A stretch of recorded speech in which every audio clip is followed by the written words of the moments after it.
posachedwa pa tikupasirani mmene purezidenti wa dziko lino anasanzikirana ndi nduna za boma komanso anthu ena pamene akupita ku dziko la Mozambique.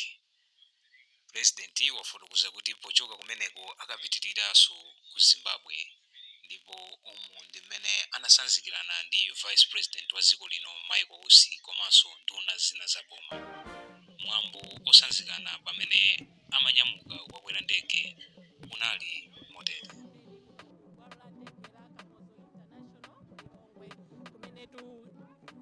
Mabwino tikulandireni kuno ku bwalo la ndege la Kamuzu International ku Lilongwe kumenetu president wa dziko lino Dr. Lazarus Chakwera akunyamuka mdziko muno kupita ndithu ku Maputo mdziko la Mozambique kumene kuti akakhala masiku awiri kumenetu akapanga zokambirana ndi president wa dzikolo Filipe Nyusi ndipo kumeneku akasayinira naso mapangano osiyanasiyana okhudza maiko awiriwa ndipo akachoka mdziko limene la Mozambique president Chakwera apita mdziko la Zimbabwe kumeneko akakhale nawo pa msonkhano wa namba 44 wa atsogoleri a maiko a bungwe la SADC omwe ukuyembekezeka kuchitika loweruka likubwerali pa 17 August. Kunja kwa chabwino tikudziwa kuti iyayi kwayamba titentha masana komano mawa ndi madzulo kumakhalatu kozizira kwambiri chimodzimodzinso kuno ku bwalo la ndege la Kamuzu International mawa uno kukuzizira kwambiri kunoko kumatero ndithu ku bwalo la ndege la Kamuzu International kwasonkhana ndithu anthu amene akudzaperekeza mtsogoleri wa dziko lino akuluakulu a boma nduna komanso mafumu atsogoleri a mipingo komanso kwabwera wachiwiri kwa president wa dziko lino amene ndi olemekezeka a Michael Usi.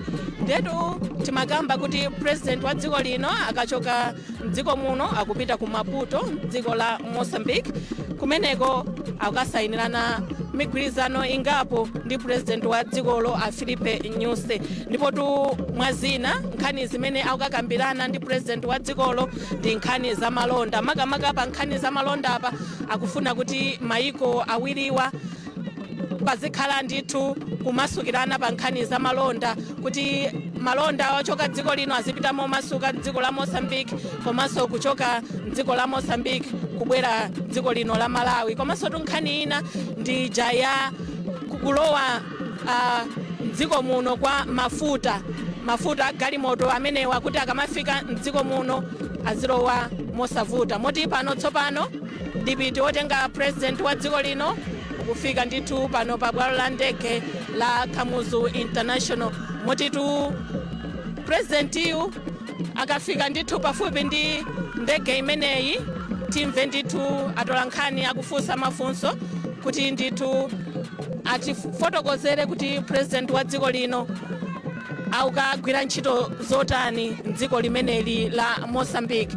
Panopa tsopano president wa dziko lino wafika ndithu moti galimoto imene wakwera yafika ndithu mphepete mwa nsalu ija yofira ndipo pamenepo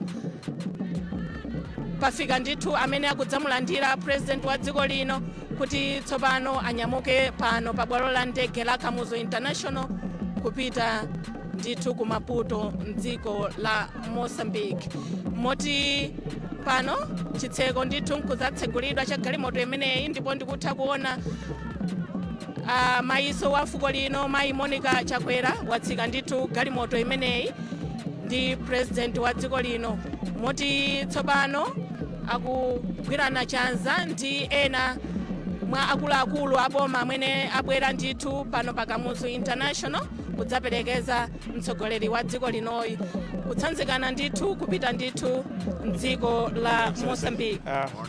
My name is Maya Soji Kadzura from MBC. Your Excellency, we're going to Mozambique on the invitation of President Filipe Nyusi of Mozambique. You as well proceed to Harare in Zimbabwe. How important are these two engagements, Your Excellency? In terms of our bilateral relations with Mozambique, which are getting better every day, this is very, very critical. And then, of course, SADC has its summit this week. And so these two events just demonstrate the fact that we are part of the Southern Africa development community, and we have excellent relations with our neighbors. And this invitation by President Nyusi is long overdue. You know what we have gone through, but they insisted that I should go, so I will. President mukupitatu mdziko la Mozambique kumene President Filipe Nyusi akuitanani kukacheza kwa masiku awiri. Komanso President mukapitiriranso ku dziko lija la Zimbabwe ku Harare kumeneku komwe kuli msonkhano wa bungwe la SADC kwa namba 44. Mufotokozere mtundu wa Malawi ya President kuti kodi maulendo awiri amene kapena zochitika za kumaiko awiri amene nzofunika bwanji ku mtundu wa Malawi. Kulimbikitsa ubale wathu pakati pa ife ndi aku Mozambique nchinthu chofunika kwambiri. President Nyusi ndi ine tikhala ndi zokambirana zokhudzana ndi ubale umenewu ndi mmenenso tikhoza kulimbikitsa koposa chifukwa sunakhale pabwino monga mmene ulili pali pano.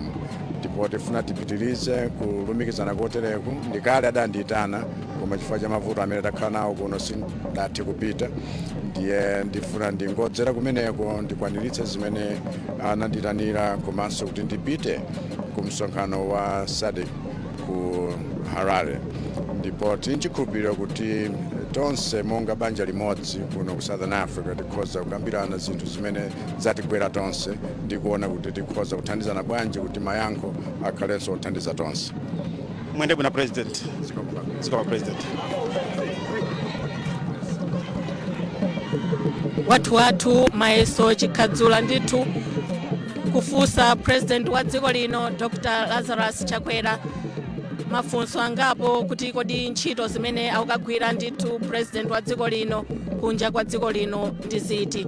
Motitu pamenepo mtsogoleri wa dziko lino wayankha mafunso amenewa, moti pano ndikutha kuona kuti President wa dziko lino komanso mayi wa fuko lino akutsanzikana ndi akuluakulu aboma amene abwera ndithu pano pa bwalo la ndege la Kamuzu International kudzaperekeza mtsogoleri wa dziko linoyo.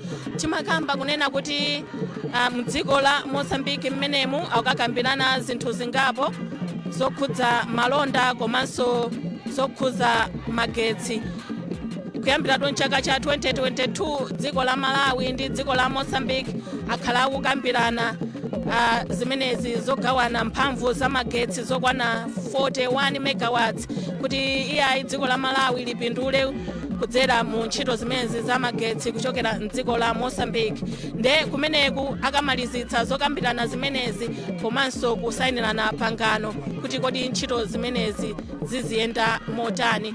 Pano ndikutha kuona President wa dziko lino komanso mayi wa fuko lino akulowa ndithu mu ndege imene itanyamuke pano pa bwalo la ndege, ndipo manja mwamba kutsanzikana ndi anthu amene asonkhana pano pa bwalo la ndege. Ulendotu opita ndithu ku Maputo mdziko la Mozambique. Komanso tu kuphatikiza pa zimene takamba zija, maiko awiri wa dziko la Malawi komanso la Mozambique afuna akakambirane kuti kodi mayendedwe a mafuta akhala otani makamakatu ku dziko lino la Malawi, poganizira kuti dziko lino lilibe doko lililonse. Timadalira maiko ena amene tayandikana nawo kuti mwina mayendedwe a zinthu zina tizithandizikira kudzera maiko amenewa. Ndetu kupyolera mu chilinganizo chimenechi dziko la Malawi lifuna lipindule kudzera mayendedwe a nkhani za mafuta a galimoto kudzera ndithu mdziko limene la Mozambique. Kumenekonso ndi kumene akakambirane makamaka za nkhani imeneyi. Komanso nkhani ina yosangalatsa ndiyonena kuti University ya dziko la Mozambique ya Joaquim Chissano ikupereka degree ya ulemu kwa President wa dziko lino Dr. Lazarus Chakwera.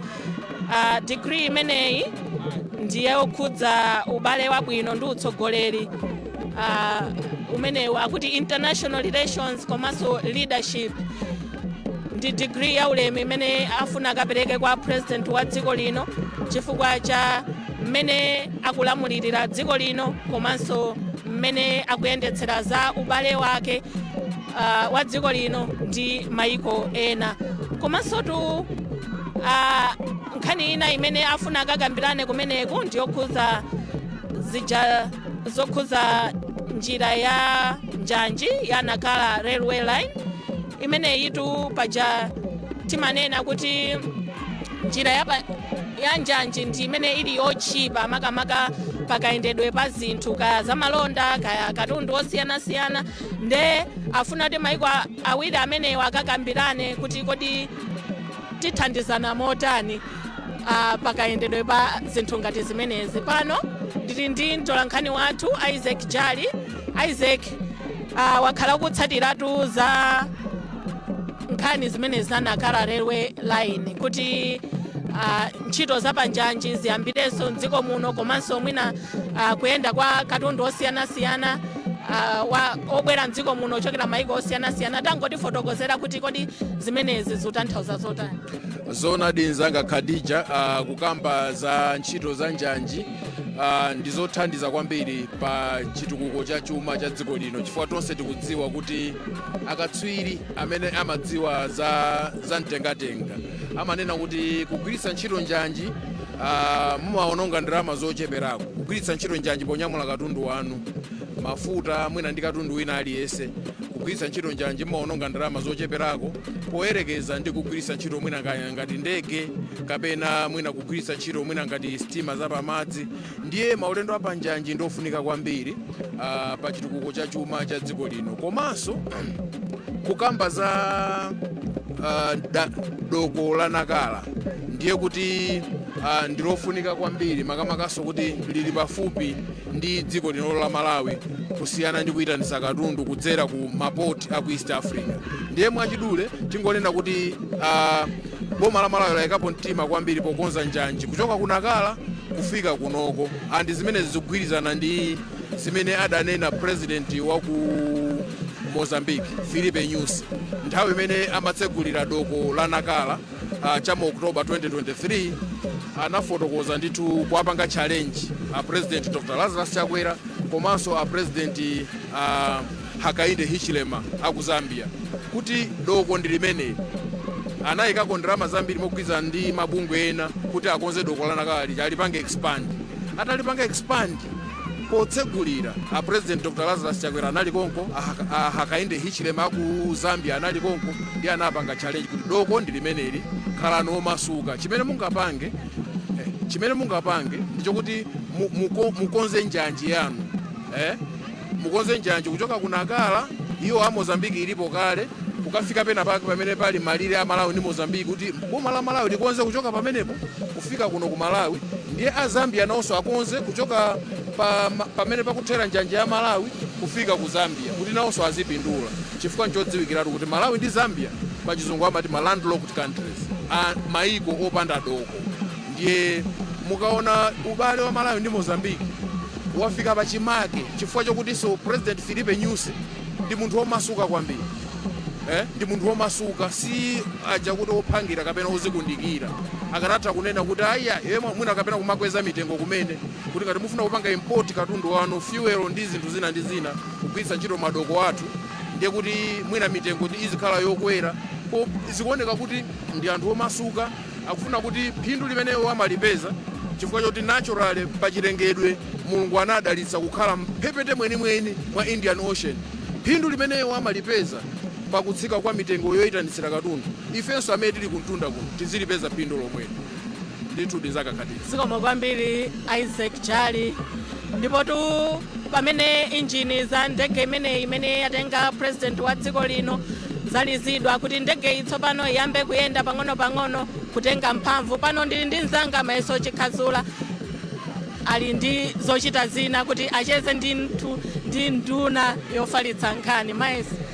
Tatokoza kwambiri zanga Khadija. Ndizoona kuti president a dziko lino akuchoka tu mdziko muno kupita ku Maputo mdziko la Mozambique, komanso tu president akapitiriranso mdziko lija la Zimbabwe komati kuli msonkhano namba 44 wa bungwe la SADC. Ndiye pano pali nduna yofalitsa nkhani Amos Sunkuyu komanso ndi mneneri wa boma olemekeza madzuka bwanji ndadzuka bwino ne madzuka bwanji aitadzuka bwino president tu akuchoka mdziko muno kupita ku Maputo mdziko la Mozambique komanso akapitiriranso kupita dziko la Zimbabwe komabe zinganena kuti taonapo ubale wabwino kwambiri chitengera president mpando kuti ndi maneighbors zonse zibwino kwambiri tangophera ndi mphongo pa zimene anena president kuti nkofuna kuti azikhala nawo akazochita zosiyanasiyana ndi atsogoleri anzawo. ndizoona kuti mmene mwamvera president akunyamuka patsopano kupita ku Maputo kumene lero akayamba akhala ndi mkumano iwowo ndi president wa dziko la Mozambique olemekezeka Filipe Nyusi kuchokera apopo pakakhala zosayinirana zimati ma legal instruments kuti kodi pali migwirizano yanji imene tikupanga ndi dziko la Mozambique. Mukudziwa padakali pano tili ndi nkhani njanji imene ikubwera tsopano ku dziko la Malawi. Taona mafuta amene akumayenda tsopano kudzera ku njanja kubwera ku dziko la Malawi. Pali chiyembekezo chakuti mafuta tsopano akwane 20% ya mafuta amabwera mdziko muno azibwera kudzera pa njanji. Ndetaona kale kuti mafuta aja tsopano ayamba kumabwera kudzera pa njanji zimene zikuthandizira tsopano kabweredwe ka mafuta muno mu dziko la Malawi. Zimene zitengera kuti kodi ubale wathu ndi otani ifeyo ndi dziko la Mozambique kumene timatengerako zimene foli njanji imayenda mbali ziwiri kulumikiza kuno kulumikiza uko. Komanso pali dongosolo kuti tilumikizane pa nkhani za makina a internet. Mukudziwa ifeyo timatenga capacity ya internet kuchokera ku maiko kwina. Pali makebo amene amayenda pansi pa nyanja aja amene amafikira ku Magombeko. Ifeyo ndife dziko la mkatikati limene silili ku nyanja. Ndi timatengera makebo amene aja ayende kudzera m'mayiko mwa anzathu. Pano tikufuna kuti makebo amene aja ayendenso kuchokera ku dziko la Mozambique kuti tilumikize yathu kuchokera ku nyanja kuja kubwera kuno ku Malawi. Ndi migwirizano imene ichi tikupanga kuti diplomatic data corridors tidasayina ndi dziko la Tanzania komanso kusayina ndi dziko la Zambia. Panonso tili mndondomeko kuti tikhozanso kusayina ndi dziko la Mozambique. Cholinga chakuti intaneti imene kuchipa kunokoyo ikhale yochipa befati kudzitika pezeti kuchipa kwambiri anthu ambiri adzipanga malonda maphunziro nkhalenso za umoyo ndi zina zonse kudzera masamba makina a intaneti. Da president anetedwa pakanthawi kuti akapite ku Mozambique akapitirize kucheza ndi dziko la Mozambique kulimbikitsa ubale umene ulipo. Mukudziwa ubale wathu dziko la Mozambique ndi ubale wautali kwambiri. Ndi president Chakwera anavomera kuti tsopano tikhoza kupita ifoti mwina zina takhazikika pang'ono ndi akupita akapanga nawo ubale umeneyo amene meeting imeneyo. Akawasunganso kuti akhale nawo pa ulendo oyendera ku ma industrial parks akayendera ku kampani imene apanga makebo azamagetsi kuti athe kuona zimenenso ku Malawi tikhoza mapanga chifukwa kunonso tili ndi agenda ije yakuti khale ndi industrial park yathu. A president atsekulira paja ku Magwero kuja dongosolo limene linofuna tidziona amene anzathu apangira kwina ifenso tikhoza panga mwanthu ndi wanji. Pakuti apa tsiku lero akawapatsanso mgonero a president ku dziko limene la Mozambique. Kumaliza masiku awiri amenewa a president mawa asanamalize akawapatsanso ulemu ku University ya Joaquim Chissano kumene ulemu umene awusonkha nthawi yayitali kuti awapatse a president Chakwera makamaka pa chilimbikitso chawo pa ubale ndi maiko ena akuti pa international cooperations imene a president athu ndi champion wa zinthu zimenezi akawapatse ulemu umeneyo. Pochoka umeneko kuli msonkhano uja wakuluakulu amaiko a SADC uchitikire ochi namba 44 umene nkhani yake akuti kulimbikitsa innovation kapena maluso kuti tsogolo la SADC likhale industrialized amene likhale tsogolo zidalira kuzopanga chuma nkumatsala liyatoka. Maiko onse a SADC akhala akumana kumeneko. President wathu adakhalapo pa mpando wa SADC ndi iwonso ali ndi agenda yawo ngati cha ATM kuti kodi mu SADC akukamba chani za nkhani ya agriculture. Malimbiro tikuwakweza bwanji muno mu SADC na nkhani zokopa alendo komanso nkhani za migodi tikuzikweza bwanji muno mu chigawo cha SADC.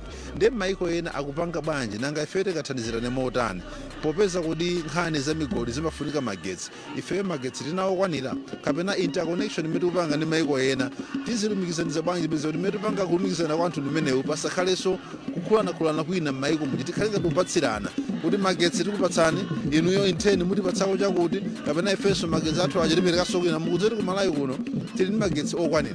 Amalawi samadza zimene tili ndi magetsi amene ifeyo timazimitsa kuzimitsa kuja timazimitsa ifo chani makina ena nthawi zina chifukwa chakuti tilibe capacity yonyamula kupanga distribute. Timapanga ifeyo generate koma distribution infrastructure yathu ndi yachikalekale. Ndi ife tikhala ndi infrastructure yabwino ichi tipeza kuti nafenso tikhala ogulitsa magetsi kupititsa kwina.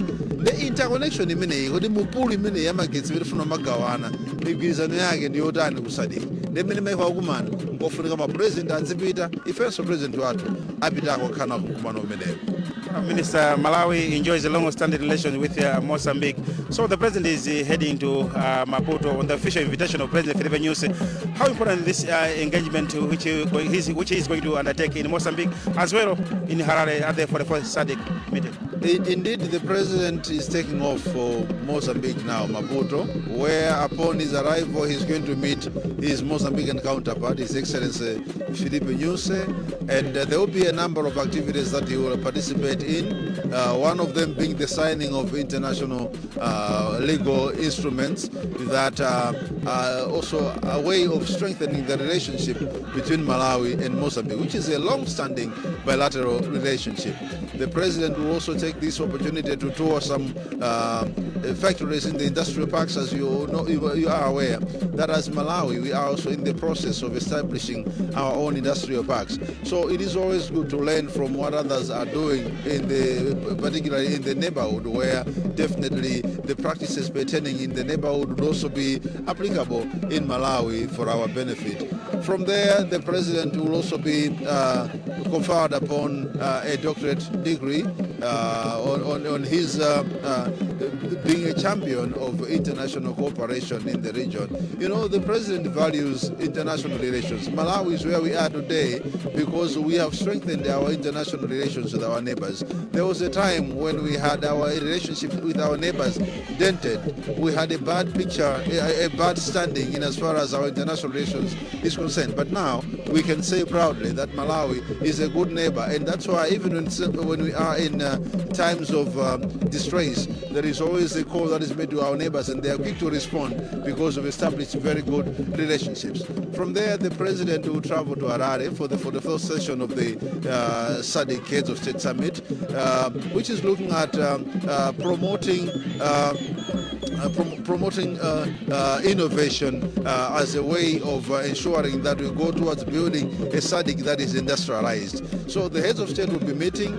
Among the topics that will be discussed, we are also looking at the championing of ATM strategy, that's the agriculture, tourism and mining, as our flagship projects in the country. So we're looking at how other countries are operating in the areas of agriculture and the areas of tourism and mining, how we can collaborate as a region so that in the end, Malawi benefits. You're welcome, sir. Tozambiri amene nduna zofaitsa nkhani omwenso ndinenera boma kufotokoza zapo za ulendo wa president zanga Khadija ndimene ndakezeratu ndi anduna apa tapitiriza pene ndege imene wakwera mtsogolo wa dziko lino ikunyamuka pano kukwera ndege kupita mdziko la Mozambique. Zikomo kwambiri mayeso ndithu mmene wafotokozera mayeso ndithu kucheza ndi nduna yofalitsa nkhani dziko muno kufotokoza kuti kodi ntchito zimene president wa dziko lino akukagwira m'mayiko awiriwa dziko la Mozambique komanso dziko la Zimbabwe ndi zotani. Ndetu tinanena kuti akachoka mdziko la Mozambique president wa dziko lino apita mdziko la Zimbabwe kumeneko akakhala nawo pa msonkhano wa namba 44 wa atsogoleri a mayiko a SADC. Ndetu ndege imene wakwera president wa dziko lino komanso tu madamu Monica Chakwera yapita ndithu ku Zambweko kumene kukatenga mphamvu kuti tsopano nthawi ina iliyonse ikhale ikunyamuka ndithu pa bwalo lino la ndege la Kamuzu International. Motitu anthu maso ali kumeneku kuti tione kuti ndege inyamuke motani. Kwabwera anthu osiyanasiyana kutsogozedwa ndi mkulu wa asilikali ankhondo komanso asilikali a polisi. President wa dziko lino atafika pano pa bwalo la ndege la Kamuzu International anatsogoleredwa ndithu kupita pafupi ndi ndege ija pamenepo panali atolankhani amene afunsa mafunso zokhudza ulendo wake opita mdziko la Mozambique komanso dziko la Zimbabwe. Moti atayankha mafunso amenewa kenako president wa dziko lino komanso madamu Monica Chakwera akwera ndege imene tsopano yatenga mphamvu ndithu ku Zambweko kuti tsopano isiye nthaka pano pa bwalo la ndege la Kamuzu International kuloweratu ku Maputo mdziko la Mozambique kuti kumeneko kwa masiku awiri president wa dziko lino akakhale akukambirana ndi president wa dzikolo Filipe Nyusi za migwirizano yosiyanasiyana imene dziko lino likakhale likukambirana ndi dziko la Mozambique. Takamba za malonda komanso za mayendedwe a mafuta komanso za mphamvu za magetsi zimene akukambirana ndithu atsogoleri awiriwa. Kenaka akapita mdziko la Zimbabwe kumenetu akakhale nawo pa msonkhano umene wa SADC. Ndiye nditero ndithu kuti kuchokera kuno ku Kamuzu International Airport pamene ndege imene yasiya nthaka titero kuti iyayi kuulutsa kwathu kuthere pamene pandithokoza anzanga onse amene tathandizana kugwira nawo ntchito kuno ku Lazarus Mwakafi chakwera pamene amanyamuka ulendo wake kupita ku dziko la Mozambique, ndipo amene anali kumwambo wosanzikana ndi president wa dziko lino anali vice president